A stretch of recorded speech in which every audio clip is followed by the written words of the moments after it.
Welcome to the Rim Break Rodeo. We hope this video helps. In this video, I will show how to make whipped cream smooth, updated. Start by chilling your bowl, whisk, and cream so it whips quickly and stays stable. Use medium speed and add sugar gradually to avoid graininess.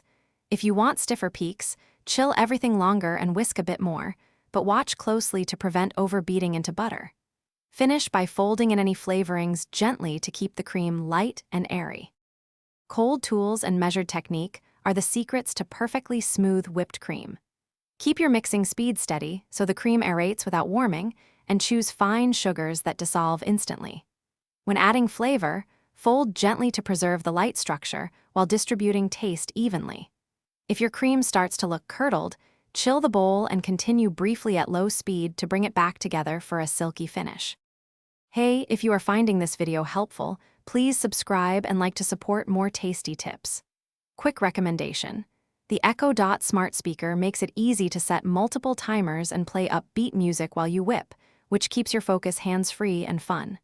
I use it to time soft and stiff peaks without missing a beat. Check the description for the link and other deals. Now let's get back to the video. When whipped cream goes wrong, small fixes can rescue the texture.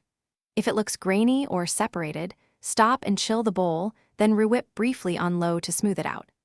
Adjust whipping time for different fat contents and consider a stabilizer for longer holds, especially in warm kitchens.